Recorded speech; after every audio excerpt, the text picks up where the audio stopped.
Hello, friends. I've still not learned where to look. I'm going to look at you, Blake. Hi, thank you so much for joining us today. Anyone that's joined so far, I'm still looking around like a lunatic. If you're watching the recording, thank you for being here as well. I'm joined today by author of Who Put Bella in the Witch Elm, Blake Myers. How are you doing today? I'm doing good. Yourself? Yeah, I'm all right. Now I've gotten over that bit. That's the worst bit for me because I think, right, get the name right, get my name right, look in the right place. Still can't get that right. Who am I? What are we doing here? Now I'm thirsty. So that's Exactly. just a constant thing the whole time. Well, you got your tea. I got my water. We're good to Well, go. there you go. There you go. We're all Yeah, sorted. How's your day been so far? Have you been working today? I did. I had a full day of teaching today. Oh, So and you still joined us. So thank you. yeah, and I had a bunch of website work to do today too. So I was like Oh. full jammed. Yeah, Does that website work for clients or for yourself? both. Oh, okay. This was for clients today, Oh, so it nice. needed to be done. You designed the DVS website and your website, right? Correct. They're Correct. they're so cool. They're Yeah, very cool. I can understand why you would then do that for other people because you're very good at it. it's a fun hobby. Fun Yeah. hobby. Yeah. Is that something that you just do for fun, or is it something that you've done in the past as like a professional? That's all you do.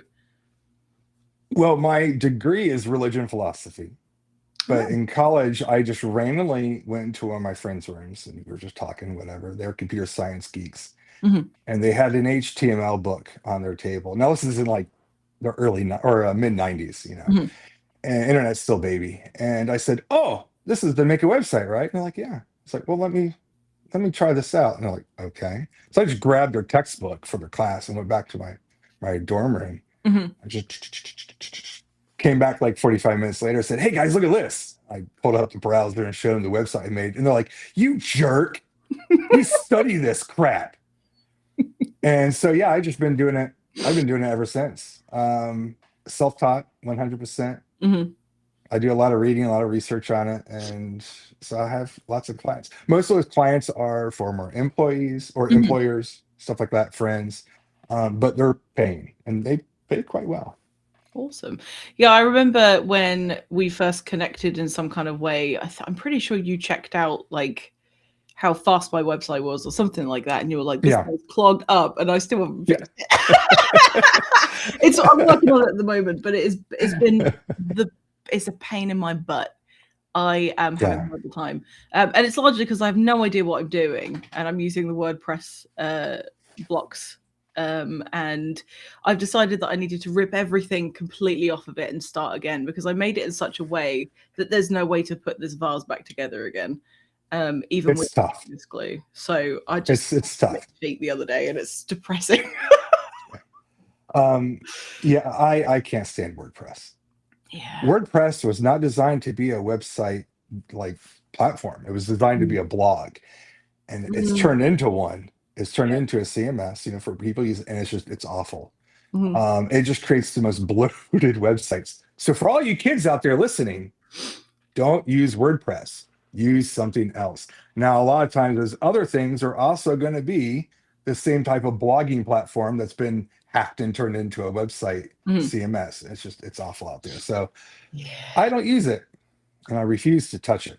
So Yeah. I've already paid for it, so I'm stuck with it now. you're not if you talk to the right people. I'm too scared to do anything with it now because I paid so much money. Not or you paid we'll have to talk later on about how much you Yeah. paid then. Anyway, let's get past my dire mistakes with my money, and talk about you and your work. So, you're the author Okay. of Who Put Bella in the Witch Elm. I read this last April or something like that. It was a really really long time ago, but as soon as I read the description, I thought, well, this is absolutely going to be something that I love. And it did not take me very long to read because it was stressful in the best way, and really fascinating. And I've got loads of questions to ask you, but the first one that I wanted to ask was, did the inspiration for the book come first, or did you try and find something like lore that you could sort of jump off of? No, I was actually writing a completely different book Mm. that's still shelved. I'll probably come back to it one day, but I was just randomly on YouTube wasting time, just Mhm. blah blah, whatever. And this popped up, and I just said, "That's it. That's the story I want to tell." So it just random discovery, and then Mhm. just the worm, the vortex down into it, the wormhole to follow, and just, that was it. Mhm. I was done. So Well, it had so much potential, and I feel like you did a really, really good job with trying to fill in the gaps of this mystery, because it's something that um, is an unsolved mystery, and there have been tons of podcasts and retellings. I've seen some plays pop up about the specific incident that happened. I think it was the 1940s correct. that she was discovered, and it absolutely happened. But the way that people were filling in the blanks were like there were detectives saying that it was witchcraft and things like that. Absolutely. Yeah. And I won't spoil it. I promise I won't spoil it. We're just talking about the hello. By the way, I'm glad you're here. Um, oh my god, I've just completely lost my train of thought. Yeah, there was a lot of potential, and basically, I feel like you really ran with it, and it was already going to be a horror thing. But I think the sort of paranormal aspects to it were intensely creepy to me.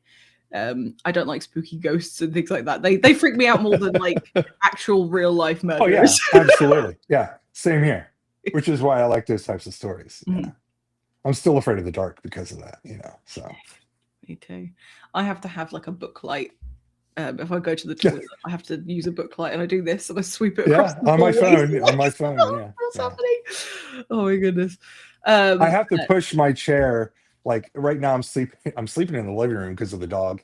Mhm, We have the new puppy. mhm. But my office chair, I have to push it all the way in because if I leave it out the way that I just got out of the chair, it looks like something is there in the room. Oh no, I can't. If I just kind of look up from the couch, I'm like, oh, it's the chair. So yeah, I Yeah, creep out pretty easily. me too. Especially in the dark. I will not look out a dark window. I made that rule for myself. That if it's dark outside, I will not look out the Okay. window. What if What nothing's ever if? happened? But that is the But idea one of day, being out there makes me feel physically sick. yeah, I can't do one it. day you never know. Exactly. Hmm. Exactly. So I'd rather just avoid the whole scenario. Um, the only logical choice to make is to just in case there might be a ghost outside, I'll just not look out the window. For God's sake. Anyway, I've tried night lights, but they're too bright. I like to sleep in Oh dark. yeah, that's way it's too much. Yeah. Yeah. Well, I don't want to be complete dark. Mm, Um, because when you wake up, you're just so disorienting. But mm, I don't like a nightlight either. Um, so quite often, like I'll leave like a bathroom light on, but it's like around the corner, and I'll mhm. shut the door just a little bit. So just the most fraction of light will come down around the hall and into the room. So I can at least look around or moonlight. Because we all know that scares away the creepy crawlies. Yes. Yeah, Yes. exactly. Yeah. EM Culler, thank you so much for joining us today. If you like spooky Thank ghost you. stories and paranormal stuff, you should check out Who Put Bella in the Witch Elm. I will say, and I know this is a bold statement, I'm going to say it for the record, I think this is one of the most underrated books that I've read in my life. There are not enough people that talk about it. There are not enough people that I've seen bigging it up, and it is really fucking good. Excuse my French.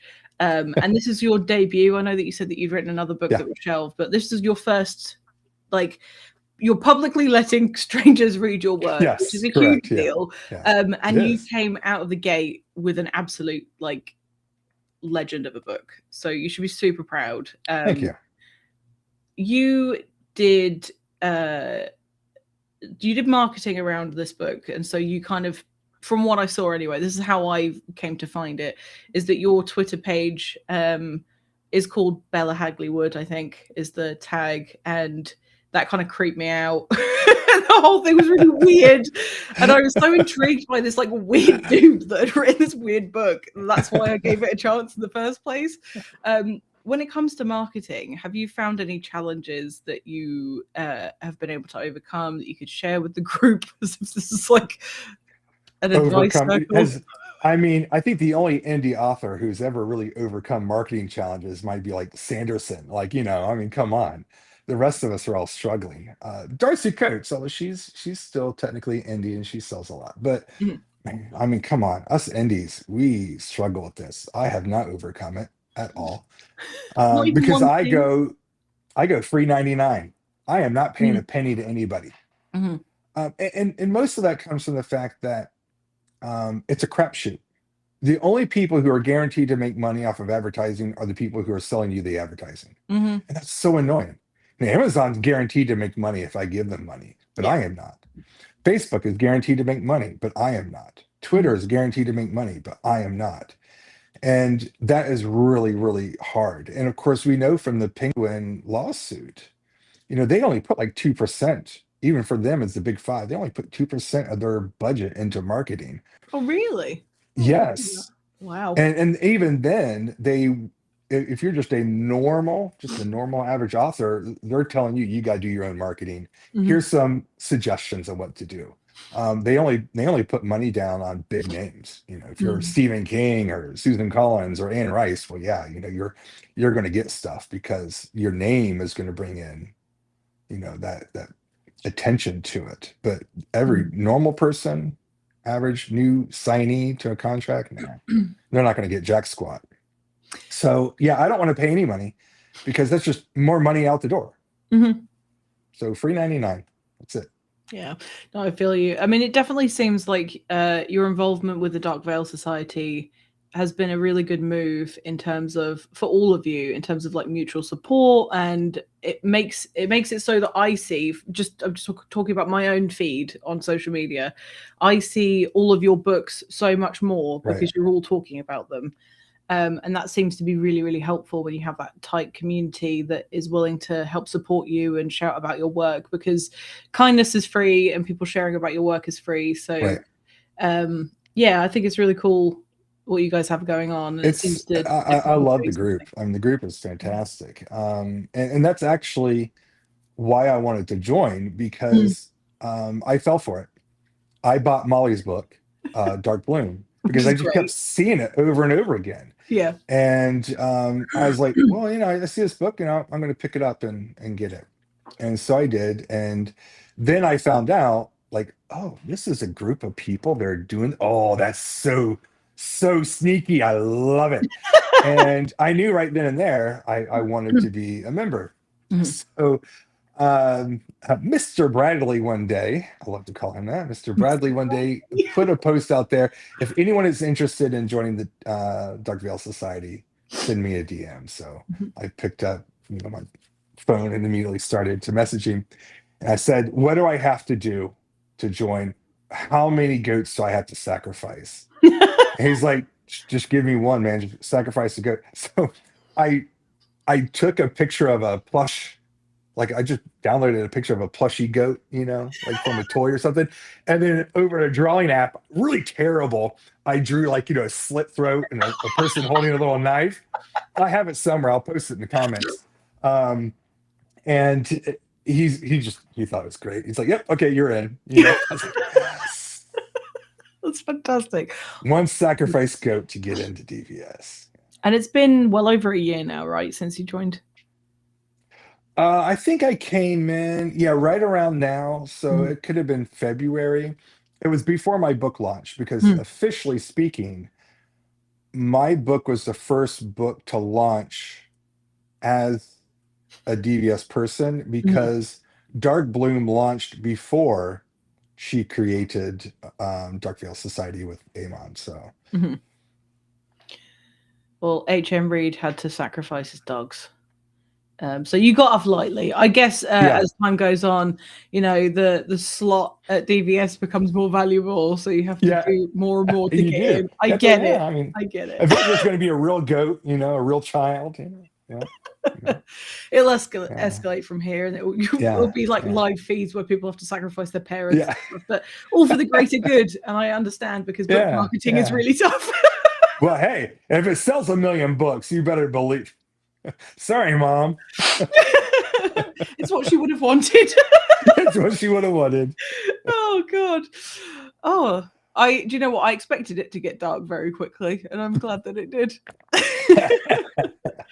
So Well, we are I the Dark Veil Society, so This is true. Yeah. Lose the name. So I watched a few of the shows that you were on because I do that. I stalk what people have done before they come on the show just to get to know you a little bit better. It makes it easier for me because then I'm not trying to figure out who you are as a person before we meet for the first time. Yeah. And I know that you, I mean, it's very obvious you're a huge horror fan, and that's something that's deep rooted for you. And I know that you mentioned on another show that a book that you'd first written was a fantasy book. Is that the one that you said that was shelved? No, that was one that was shelved before the one that was shelved. Oh, okay. Yeah. So yeah, the first one was fantasy, because I was obviously inspired by Stranger Things, and Oh, cool. just a couple elements from there just kind of came up like, oh, this would be a great idea. Mhm. And I do love fantasy. Don't get me wrong; it's a very enjoyable genre for both movies and books. But yeah, so the first one was fantasy, Mhm. and it was going to be a trilogy, and I was like, nah, I'm biting off more than I can chew. Mhm. So I shelved it. I still like it. I will hopefully come back to it one day, probably under a pseudonym, just to kind of Mhm. keep things separate. But Yeah. then I decided I wanted to do a one-off, and then that's why I went horror. Mhm. And then that one's the one that got shelved Mm. for Who Put Bella. Okay. So, do you think that you're going to probably stick to the horror genre for now? Are Yeah. you continuing to write still? Yeah, I got 2 books going on at the same time. Oh, cool. Are they both horror? Yeah. Yes. Okay, I'm excited about Yeah, that. one is another paranormal horror, Mhm. and then the other one is a cosmic horror. Oh, Yeah. exciting. Okay. I just don't know So, which one I want to do first. That's the tough part. So they're both being written at the same time. well, I'll be interested to be surprised. Maybe you'll have them both done at the same time and have like a double feature. Ooh. Yeah. People are like, no, you can't do that. It's clearly AI. I'm like, Just tell them to fuck off. Yeah. Oh, well. Thing is, if you know that you've written it, then it doesn't matter. Yeah, exactly.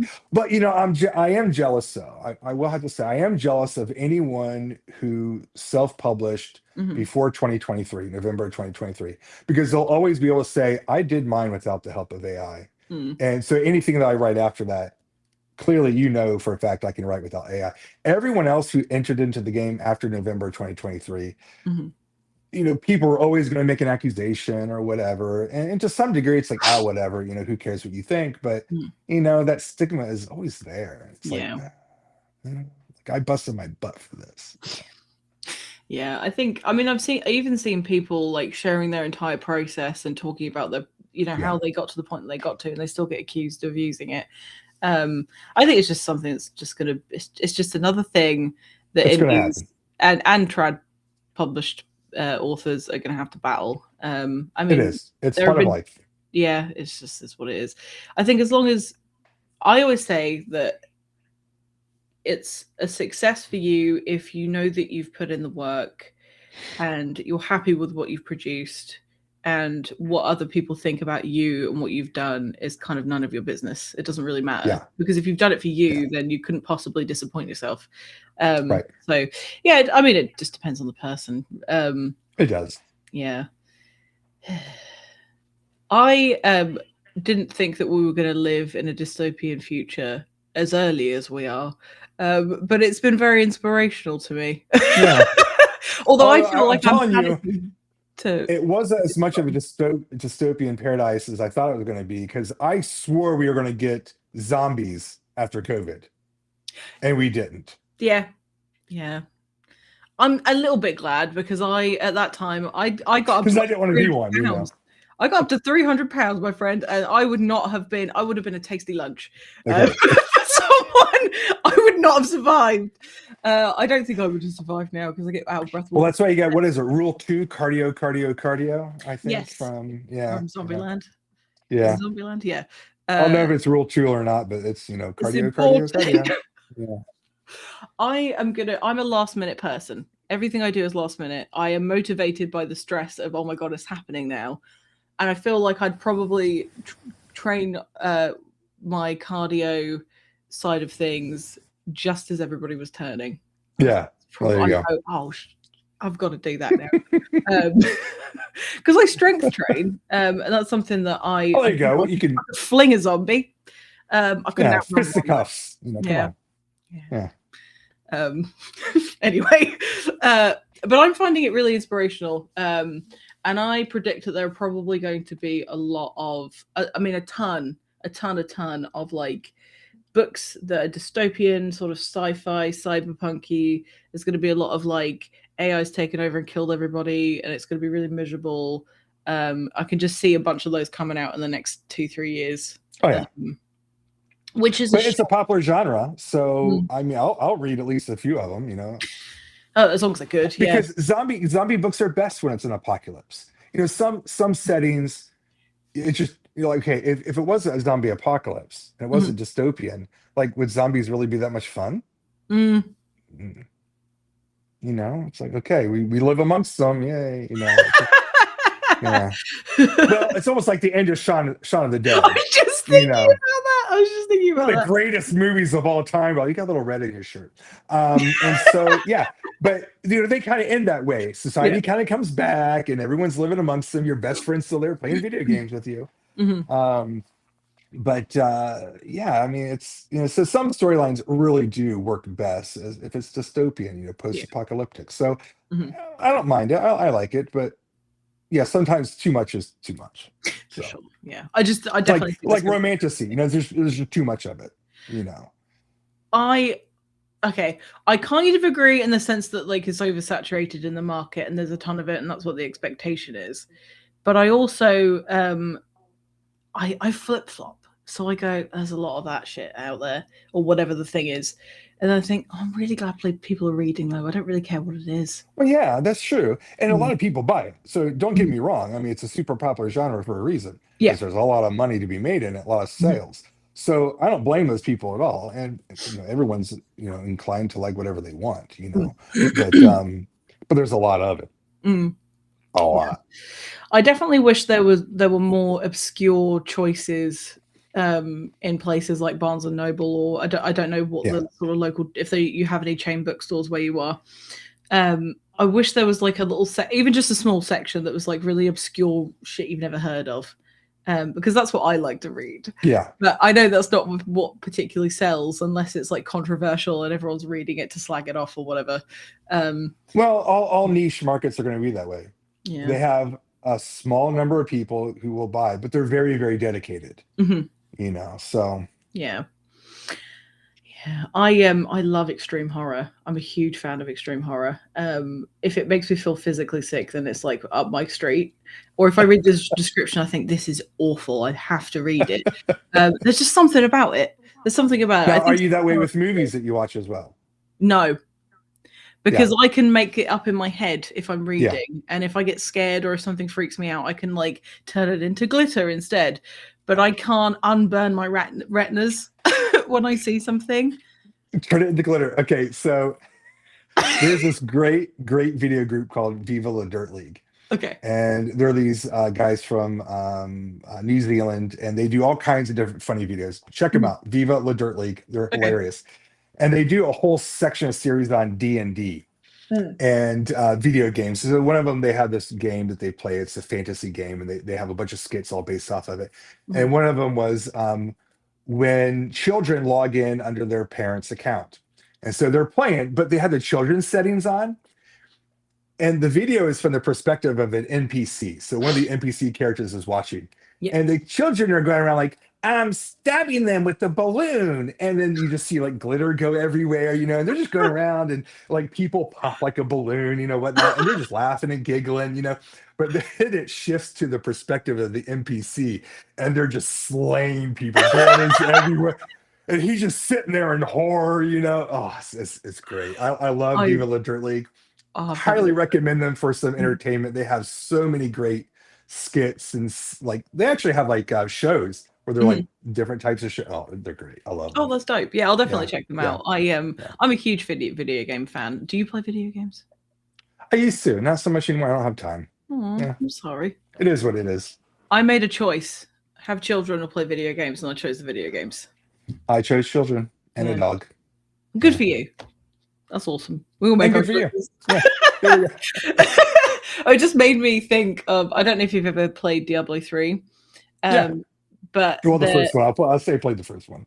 there's a, I don't know if it's in the first one, but in the third one, definitely there are two places within this game that they're really hard to come by. So you have to collect a load of like random items and create something called the Staff of Herding so that you can then get to these places, or they might randomly appear, but it's super, super rare. And both the places are called Whimsydale or Whimsyshire, and you go there and you still do all the same fighting and slashing and killing, but it's like rainbows and pots of gold and unicorns, and there's like this big boss unicorn that she can get like special wings from, and you're still like murdering all these really cute like gummy bears and stuff. It's really weird because it's so dark and demonic, and you're like, oh, let me kill a unicorn as well. It's fantastic. Let me eat this gummy bear. Oh, yeah. I love stuff like that. It makes me so happy. But yeah, so I definitely love creepy books. I find it a struggle to watch horror films, but it depends what it is. I love an old school slasher, or I love something that's like more psychological. I don't like paranormal films. They terrify me, but not in a way that I enjoy. And I really like, you mean the actual paranormal series? Anything it has paranormal stuff in it, freaks me out too much, because then I'm like, every sound I hear in the house for like 3 weeks, I think I'm gonna die, and my heart rate can't take it. Not with the dark. I watch all of those by myself in the dark when I'm home alone. Do you? I can't watch them when the wife is around. She'll freak out. Oh, okay. She started to get night terrors. I would make her watch stuff, and I made her watch Woman in Black, the 2012 Woman in Black with Daniel Radcliffe. That's fantastic. And she started to have night terrors, like just waking up screaming in her sleep. And I was like, okay, that's it, no more scary. I haven't made her watch a scary movie probably in 9 years. Oh, yeah. Well, so I have to watch them alone. I mean, you need some you time, so at least you have that. I say that I don't like paranormal things, but I do remember watching The Woman in Black in the cinema. And I really, really enjoyed it, but I only watched so great because I didn't know what it was, and it was too late by that point. And I was in the cinema, and I thought, I can't get up now. And it was terrifying, but beautiful, really stunning film. Have you read the book? I haven't. I didn't know it was a book until like read the book. So good, so good.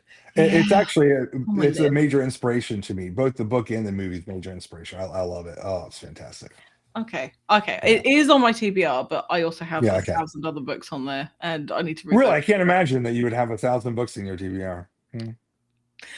It's become a nightmare for me. That's what I actually have nightmares about, is finishing books. And I've decided I'm okay if I don't finish the book before I. No, not finishing a book, starting a book. That's the night, because you got all these you just keep starting. Yeah, I thankfully, a lot of them recently have been really short, so I can read them in a day or 2 nights or whatever. And then I'll get one that's like 500 pages long, and I think, oh fucking hell, I'm never gonna finish this in like 3 months, because I've got such a short attention span. And I speed read, but I don't skip stuff, and I'm just a fast reader. And if a book grips me in that many pages and I can read it consecutively in a few days, it means that I really, really liked it. But sometimes I have to take actual breathers because I can't. They're too long. But even a book that I love, I'll take me a month to read. Oh, really? Last year I put 24 books as my goal on Goodreads. What was I thinking? So this year I put it at 12, and I haven't even started one yet. So you're a busy dude. You're a busy dude. But yeah, it just takes me so long to read a book. I don't have the attention span. The ADHD is like squirrel, and that's it. I'm done. But I love books. I love to read them.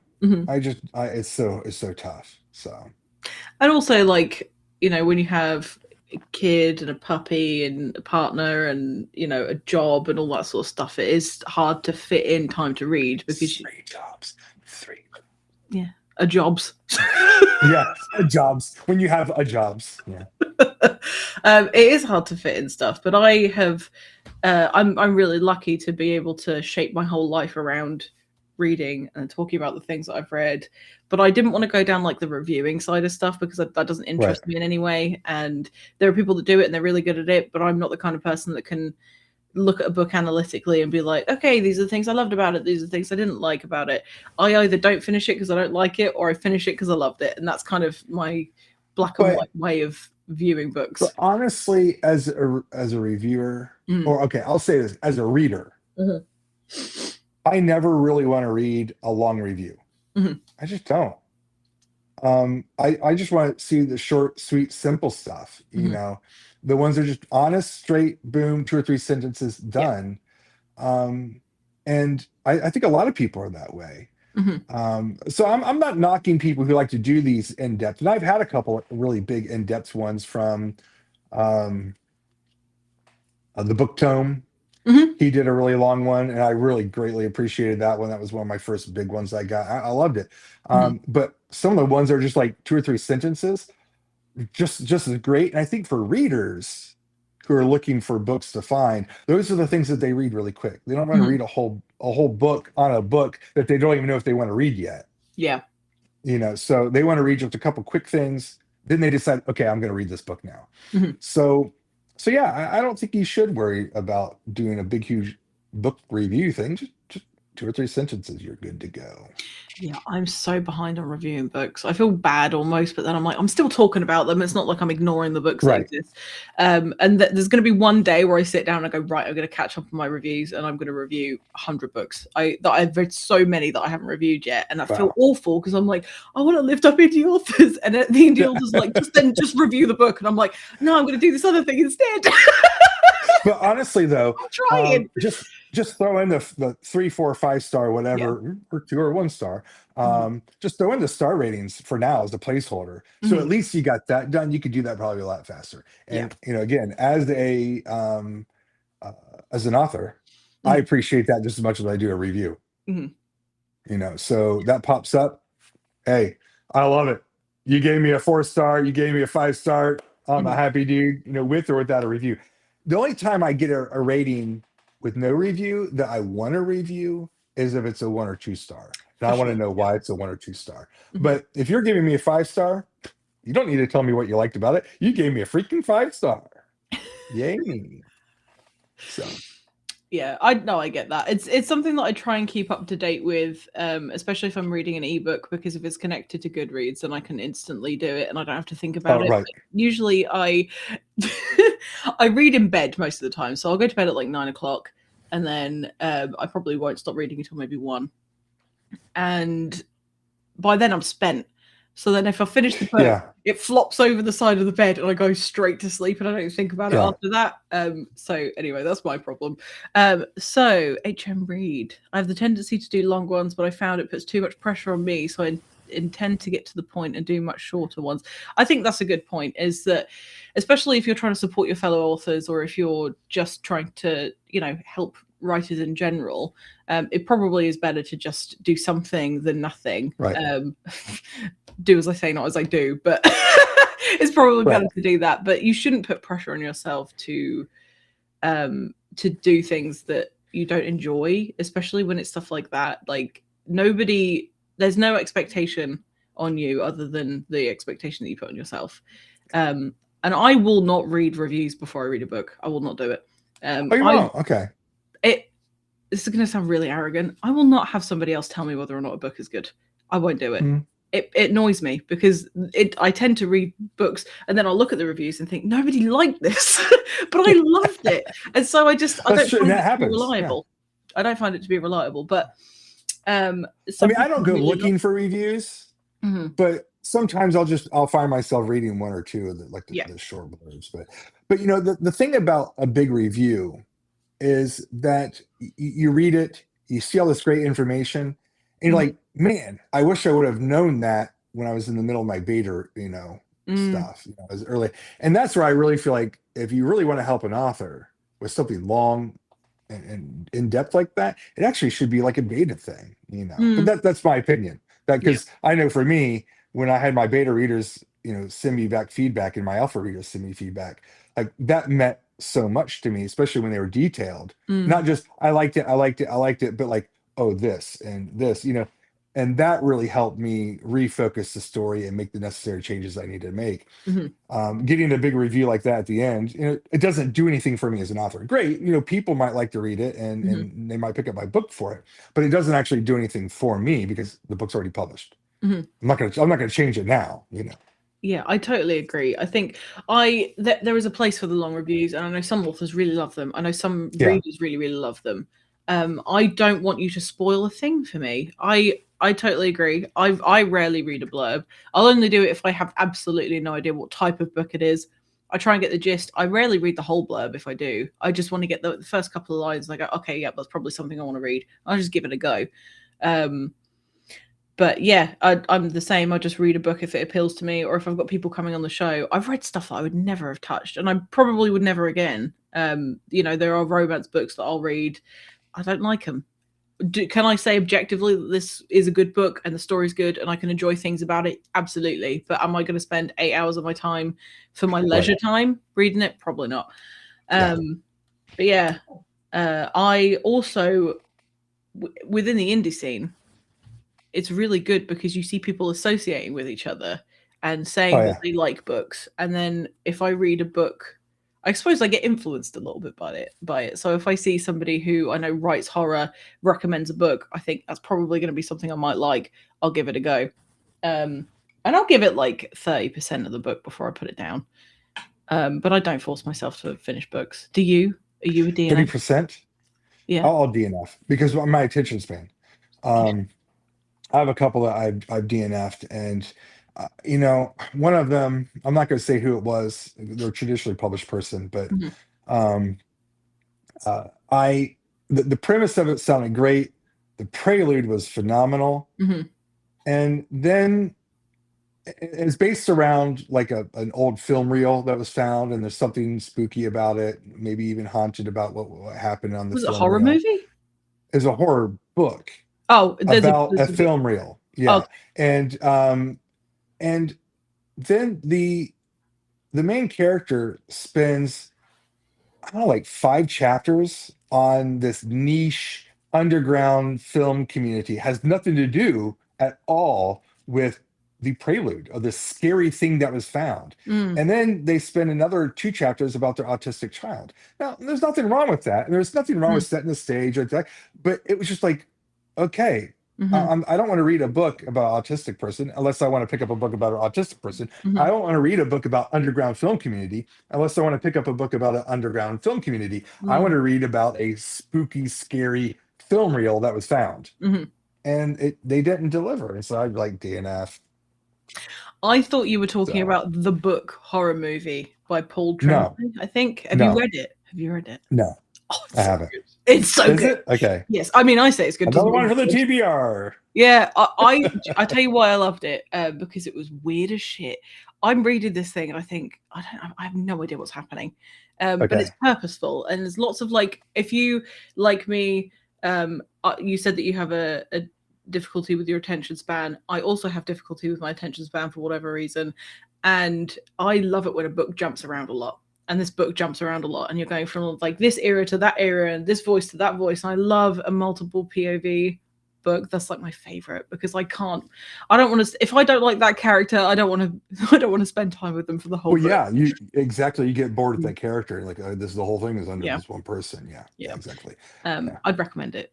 I really, really liked it. Okay. Very good twist at the ending as well. Done. Um, It's there. yeah, that's good. Oh, hello, Timothy. I won't tell your boss that you're here, but you've got to be quiet because they might hear you. Yeah. I don't know. Exactly. No, headphones. Yeah, Headphones. I don't know if you're in an office or something. Anyway, we'll try and be quiet for you. As he turns up, I can't hear him. Let me crank it to 11. It's like vibrating off the speakers. It's hilarious. Well, thank you for being here. Yeah. I love it when people are supposed to be working. They do come onto shows instead. It makes me very happy. So you're working on 2 new things. Can you tell us anything about them, or are you holding it Yes. to your chest at the moment? So one of them is a paranormal horror, just Mhm. like Who Put Bell in the Witch Elm. The other one is a cosmic horror. Mhm. Um, the cosmic horror is set in the 1970s Ohio Mhm. in a small little town, and it basically centers around a father and his daughter, Mhm. and the POV switches between the two of them. And I really enjoyed, writing it. It's been a lot of fun. Mhm. I have to do considerably less research because I understand Ohio, since it's where I'm from. So Mhm. I don't have to do any research hardly at all on that. All I have to do is just research on things like, okay, did this feature actually come in a 1970s truck? Mhm. Okay. Oh, no, they didn't have that. So I have to have that. It's just simple things like that that I Mhm. want to have to be believable that this feature actually was in that type of truck during the 1970s. But Mhm. other than that, like I don't have to do much research, and I had to do so much research for Who Put Bell on the Witch Elm because Mhm. I don't know British culture other than what I watch in movies like Love Actually or something like that. Um, so um, so yeah, so it's much easier to write. But it's been a lot of fun. And cosmic horror is not my general style, Mhm. but I'm really enjoying uh great grammar there. I'm really enjoying this endeavor of a cosmic horror. Mhm. Then the other one, the paranormal one, is basically a haunted house. It's turned into a hotel that Mhm. specializes in paranormal investigations. So people come there specifically to research the paranormal. Mhm. And so it's kind of their little gimmick as the hotel, and it's famous for its hauntings. And the two main characters are a brother and sister. They are based off of me and my sister. Mhm. Um, I gender swapped the characters for a couple different reasons, but uh, I have two sisters, but I don't know one of them because she died before I was born, Okay. and of severe Down syndrome. She only Mhm. lived to be 2.5 days. Oh It's kind of a wow. family tragedy. And as a child, I always had this weird curiosity about her. Mm. I actually believed at one point that she was haunting my room Hmm. in a good way. Mm. So if I closed the cabinet where my toys were at, and I closed the door, if I didn't close it all the way, it would open back up again. And I actually thought, oh, she's opening the door because she wants to keep playing. So I get my toys out and I keep playing with them. Oh. Um, so yeah, I always had this fascination with her because I have no idea what her personality would be like, Mhm. who she'd be.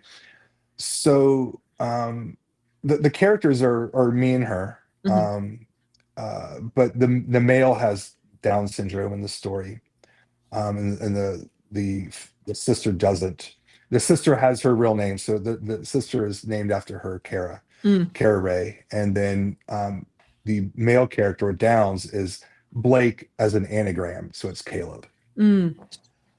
So the dynamic is these two. He's obsessed with the paranormal, and so they decided to do a road trip of paranormal investigations together Mhm. as two best friend siblings, and they end up staying a significant amount of time at this hotel. And this hotel is famous for taking children, Mm. and I'll leave it at that. But let's just say that the hotel has decided that it wants to keep one of the siblings. Mm. So, Dun, yeah. dun, dun. Well, that's Dun dun unfortunate. dun. When can we Yeah. read them? I was actually hoping that one of them would be done already Oh, because I okay. started writing them quite a while ago, Mm. but life got in the way. My other Mhm. jobs got in the way. This dog definitely got in the way. They do that. Don't get me wrong, I love my puppy. He's fantastic. So But yeah, so they're delayed. They're Mhm. behind. They're both sitting around. Well, I think one's sitting around 35,000 words, and Mhm. that's the cosmic horror. And this one, the paranormal one, sibling one, is around 20,000 words right now. Okay, cool. So you made pretty good headway Um, with both of them. I have good progress for both of them, Mhm. but they're not nearly ready. Mhm. I mean, they need to be at least 70,000 or 60,000 or whatever, so they've got a ways to go. Mhm. But they are because I am a planner. I'm not a pantser. Love that conversation. So they are roughly outlined. Mhm. I will say this though, I pantsed the outline. So the way that Mhm. I outlined both of these books is I just sat down I had just the basic premise of it, and I just started writing, but with no real basic descriptions, just very simple. Like, okay, this person does this person does that, and they meet this person, they have a conversation, this Mhm. happens, and it's a narrative. It's Yeah, done in narrative form. Um, but the descriptions are very, very simplistic. The action's very simplistic. The dialogue is very simplistic, but it is a narrative form. And I went from beginning to end. mm, I didn't jump around. I tried not to think too far in advance. I tried to keep it on the here and the now of that quote unquote chapter that I was doing. And then I didn't even really do chapter breaks so much. I did just scene breaks, and I just would okay. have put break, and then I would go to the next thing Mhm. that would happen. Um, and I did both of them that way. So they just flew this way, Mhm. and things happened that I didn't expect to happen. Although even now there are some changes I'm going to make to the outline, Mhm. but I basically pantsed the outline, but it's not really. But the outlines were only like 14,000 words, Mm. so they really weren't full fledged because, like I said, they were very very brief on everything. Mm.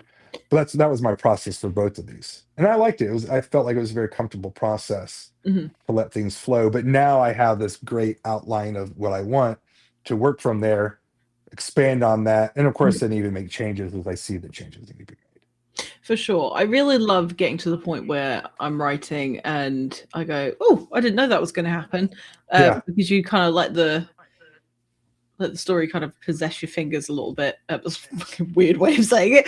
Um, it it is. It's so strange. It's yeah, the most it's weird. surreal idea Mm. when a character really does decide to do something different in your Mhm. head. And you're like, that's totally not what I had planned for you, young lady. Mhm. You know. Exactly. And do you find that when that happens, do you resist it in any way, or do you No, just let it happen? no. Um, I just let it happen. Mhm. And here's why. When I was writing Bella, um, a couple times I had Emma doing something very specific. Mm. Okay, Emma's supposed to do this right here, and I had this feeling as I was writing that chapter or something that, okay, I need to go this way, Mhm. and I resisted that, and I said, no, stick to your outline, young man. And then I got stuck, and I was like, oh, I know what I'm supposed to do in this. I Mm. know where I'm supposed to go. This is what the outline says I'm supposed to do. I can't get it. I can't make it go. And I had to backtrack. Mhm. And when I backtracked to that moment of where I initially thought I needed to go this way, and I decided, let's go that way. Then all of a sudden, flood works, it's just all started to flow. So now I said, you can't resist it. You got to let it go. Just screw the outline. Mhm. It's there for a reason, but it's also there to not have a reason. So Well, this is it. And it's good to have an outline when you are like, I don't know where to go from here. But if the story's flowing the way it's flowing, then you shouldn't stunt your creativity and make yourself fit into a box. I mean, some people have to do that. yeah, But I think the most organic and entertaining stories are ones that are like a little bit more natural and not forced. Because when you have something like, a predictable plot structure, that right. doesn't entertain me because I'm like, great, what's happening now? Like, I'm expecting this thing, it's definitely going to happen. Oh, look, there's the twist or whatever. Um, because Who Put Bella in the Witch Elm has the core of a murder mystery for me. Because that's kind of what's happening. I mean, obviously she's being haunted and uh, she can't help but try and fix this thing, or try and find this thing out. But it really felt like a murder mystery to me because you wanted to get to the bottom of everything. Did you have to do any research in terms of like structuring, or did you kind of like free flow? How did you make all of this work? Because the moments of tension are really well placed, and you have good twists and turns at the right times. It felt very very natural. Yeah. Yeah. So in 2016, when I think that's when Stranger Things debuted, and I Hmm. first started writing that fantasy, I had no idea what I was doing, Hmm. none whatsoever. I could tell a good story. Like, if I'm sitting down and telling a story, I'll weave a good tale right then and there, or retell an old memory and Hmm. make it very entertaining for people. But that's not the same thing as writing a book. Mhm. So I did a lot of research on scene structure and this and that and the 3 act, story and all these things. And there's Mhm. nothing wrong with those things. And I still try to kind of keep that stuff in mind. But yeah, I did a lot of research. There were a lot of books that I read that were just about writing, Mhm. how to write this, how to write that, save the cat, all that stuff. Um, and I still reference some of those things just Mhm. kind of mentally in the back of my head as I'm outlining or as I'm writing that, like, I need to make sure I have a hook here, Mhm. you know. I can't just end a chapter on a really boring note because then people put the book down. Like, you need to have a hook there. So I try to keep those things in mind, as general rules Mhm. and general philosophy for writing. Um, but I don't have to make myself like force it. I'm not going to Mhm. force a 3 act. Yeah. So, but definitely, I think an outline. One of the things I like about an outline is I avoid plot holes Mm. and I keep consistency in things. So one of the things I absolutely hate is you get a good TV show. Mhm. We could go we can name just about any TV show, even Stranger Things. Mhm. Um, eh, you got a great premise, and the first season, the second season just flows so great. Mhm. But you could tell that the story was probably supposed to end in season 2 or something like that. It felt natural here. They could have wrapped it up right then and there, and Mhm. they didn't. Some executive producer said, keep going. So they decided to keep going. But to do that, they had to rewrite some things and they had to go back and add some things. And you immediately have this injection there. And, Mm. and sometimes you even get different writers. You get the original writer departs, you get a new writer come in. I think that happened with Supernatural. I think like the first couple seasons were written by one person and everybody loves them, and then they switch writers. Mm. And there's a lot of people who love that show who say, "Well, I like the first part," and the other people are like, "Well, I like the second part," because Yeah. they're quite distinct and different, Mhm. as you go through all their seasons, and they have a different feel there, a different consistency, and even sometimes different lore, Mhm. different magic system or whatever, and you see these changes where suddenly something, like if you're talking fantasy, suddenly some magical thing can happen that Mhm. could never happen before, but now it does. It's like, what? This is weird, like clearly you're just making this up on the go. Yeah. And I hate that. That drives me nuts in TV shows and Mhm. even in movies that have too many sequels. Mhm. You could talk about Friday the 13th, you could talk about Halloween. Mhm. And I love both of those, but man, in Halloween, there's like 4 different timelines that you watch, Mhm. where Laurie Strode is the sister, and then the other one where Laurie Strode is not the sister, but it's still the same actress. It's still Jamie Lee Curtis. And that's just really weird. Mhm. And then you have, Friday the 13th, where, okay, now the difference though there is you go from the mom to him, that's fine. But Mhm. then you have suddenly, well, is he a zombie? Or is he some alien worm, thing that like jumps from body to body? Like, what the heck was that all about? And it's like, okay, there's just no consistency here. And I, Yeah. I hate that. And I feel like having an outline helps prevent you from doing those things. Mhm. Yes, you can go back, you can change things, you can add some things. But in general, your overall structure is consistent and your Mhm. overall ideas are consistent. And I feel like for me, that's important to do in writing. Yeah. I think it's often very clear when people have a structure in some type of way in their work when you're reading it, because it will have a particular flow to it. When I read things, I read them in a rhythm, and I don't know if that's how everybody reads or not, but when I read a sentence, I read it like this, and da da da da da da da. And if that's not there, I find it really, really hard. So if you combine that with something that doesn't have like a structure, it's just a mess, and I can't cope with it. I can't cope with it. So you are an English teacher. Yes, now, but I Mm. wasn't always. So you're currently an English teacher. Correct. Um, That's my main job. mhm. Is there anything that you wish from your experience that you could impart on all writers? So if every writer in the world, especially in the indie community, um, was watching this right now and you wanted to give them some advice on things that they needed to upskill or something that you wish that they would learn, that would benefit them greatly, I what think would a it lot of, yeah. Sorry, I cut you off there. No, I think a lot of authors do have this, so Mhm, don't get me wrong. mhm. And I think a lot of authors need to focus on it. Humility. Um, Interesting.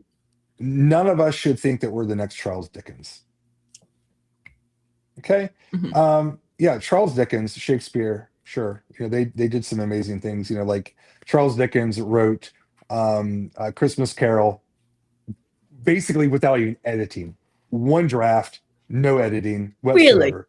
Yeah, I did not know that. That's fascinating. yeah, Huh. yeah. And then he just basically hit print, Mhm, Um, but we're not all Charles Dickens. mhm, We can't all be Charles Dickens. We can't all be Shakespeare. mhm, Yes, there are going to be some people out there in the indie sphere who are a Shakespeare and mhm, are just freaking amazing. And you're like, what the heck? mhm. What happened to you? What did God do to you? He didn't do for me. Um, but I think at the end of the day, we need to be humble that we don't know everything. Mhm. My books aren't the greatest thing ever. They might be really, really good, They are. but they're It- not, but they're not going to be the greatest thing ever. Mhm, We're not going to be reinventing anything because, and the reason I say that is even someone who is the absolute best, mm, quite often they're humble and they will say, I don't know everything. mhm, And this is, perfectly, you talk about the Dunning-Kruger effect. People, you have that spike, you got mhm, skill this way and you have confidence this way. mhm, People at the very bottom of the skill, they have the most confidence. mhm, They think they know everything and they really don't. And then, of course, as you go over into skill and mhm, knowledge, it drops way back down and then it slowly creeps back up. And mhm, then the experts are up here, all the way down here. Experience of the experts, they mhm. have high confidence because they truly are the experts. Yeah. And what's funny is they're actually lower in confidence than the people who are the newbies who think they know everything. Mhm. And I think that's a dangerous place to be. Yeah. And if we're humble, then we're always going to have this desire to learn. Mhm. And that's what an expert will tell you, in any field, that there's always more to be learned in any field. And I think that is the defining feature of becoming great, Mhm. is to realize I am not the best now. I may never be the best, but I am going to aim to be the best. I'm always going to learn, and Mhm. you can't do that if you think you're the best. If you think your stuff don't stink, then Mhm. you're never going to learn. You're never going to grow. You're never going to try to improve your prose, improve your descriptions, Mhm. even improve your formatting, whatever it might be. You, Mhm. you're never going to, because you already think that you've achieved that greatness. Mm. So a lot of things I see in some really great successful indie authors that are just amazing writers is they will not tell you that they're the greatest Yeah. or Yeah. that they revolutionized anything. They're just like, well, I'm okay.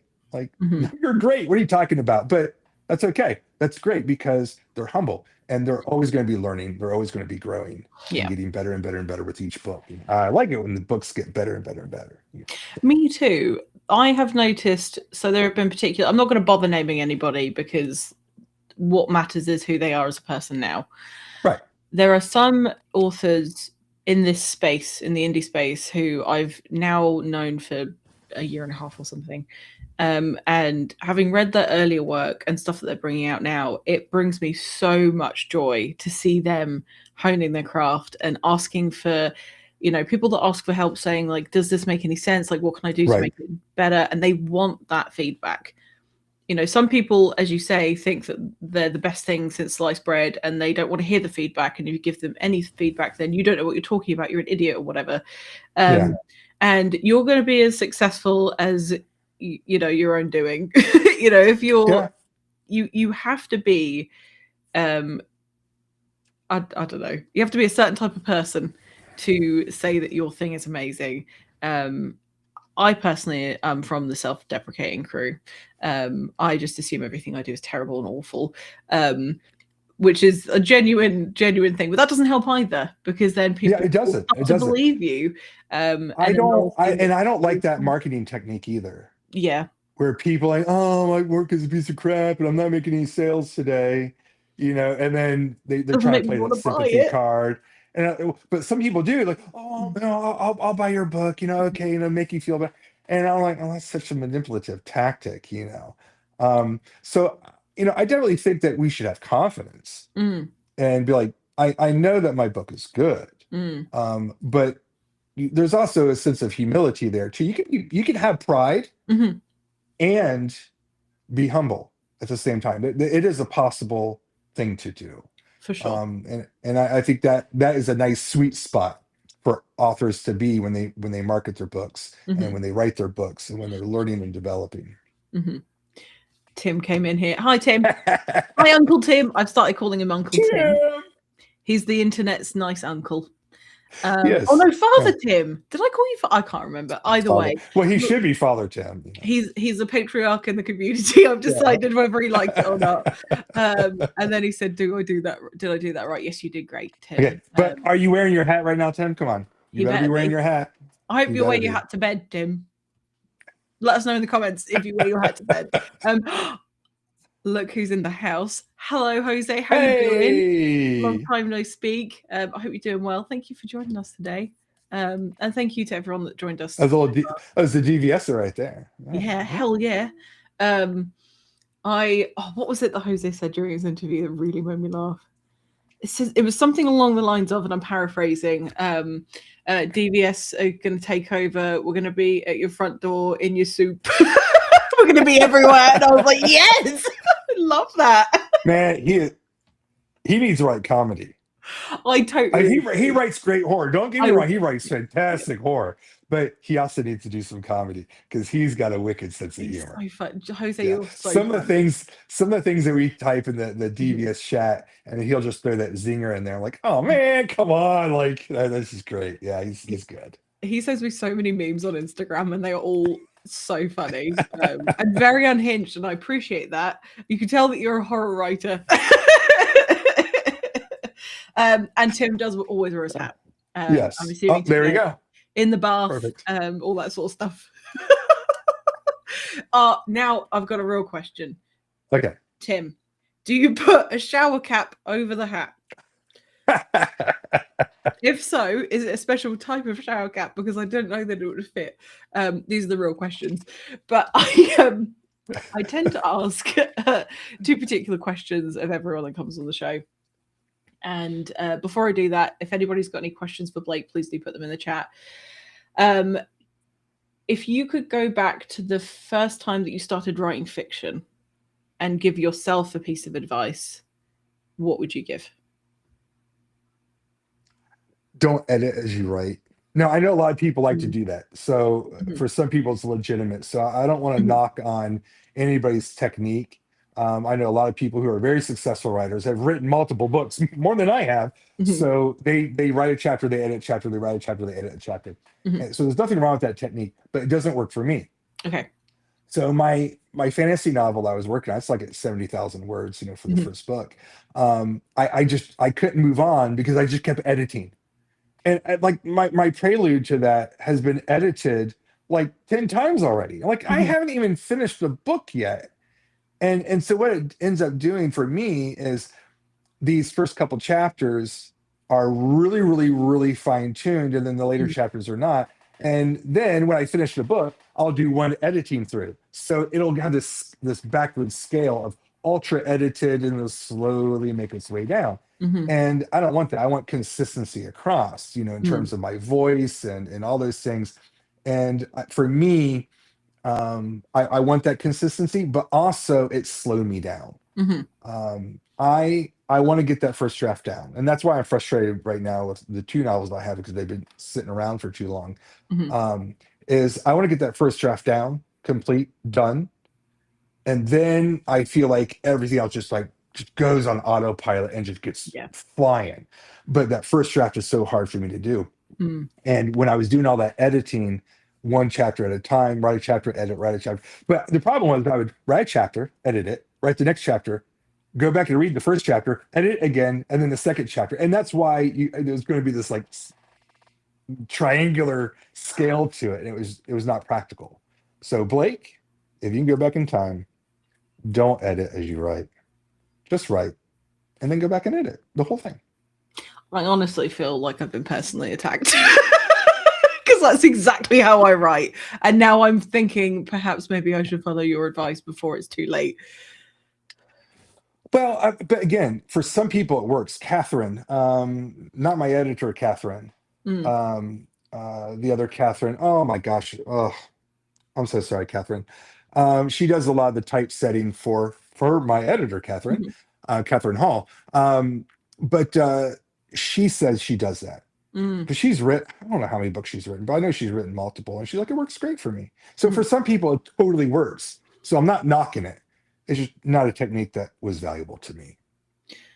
I mean, the fact that I've been dragging mine out for years now, and have not gotten to a point where I've finished it, I think perhaps maybe I need to follow your advice. Something that I forgot to do earlier. If you are watching on a screen, please do check out Blake's website because you can. It's cool as shit, by the way. Very cool website. But also there's cool things on there. Like you have a blog and you can find where to buy Who Put Bella in the Witch Elm. I'm glad we got an answer because that would have bothered me. That's great. Yeah. Love that. No shower cap. The hat needs cleaning too. Do you use soap? I'm just going to keep asking questions about this hat now. Thank you so much for joining us today. I hope that you have a good rest of the afternoon, sir. Sure. So I have another question. It's going to be my final question of the show because I can't believe we've been talking for an hour. It feels like it's been about 20 minutes. What is your idea of success as a writer? Selling 1 million copies. No, Good for you. Yeah, of course that's successful, but that's financial success. Yes, I want to sell. I'm not going to lie, and I want to sell, but I also just want to have a book that people actually like Mm-hmm. and say, "This is a good book. We really liked it. We really enjoyed it." You know, did I make people happy? Did I entertain people? You know, so to me, there's a mix in there somewhere. Mm-hmm. You know, yes, I want to be financially successful. Would I love to be a full-time writer? Yeah, of course I would. I mean, I'm not stupid. Um, but that's not going to be my full defining nature because there are a lot of really successful writers out there that make a lot of money, and I don't know how because you know, their books are crap, but they somehow got their contract and they're writing them out all the time. So yeah, I mean, so just because you have a lot of money and you're making a lot of sales does not necessarily mean that like your book is good either. Mm. So I mean, I want a happy middle there somewhere. Some good books and make some good sales. Enough to at least enough to pay for the next book. And right now I'm able to do that.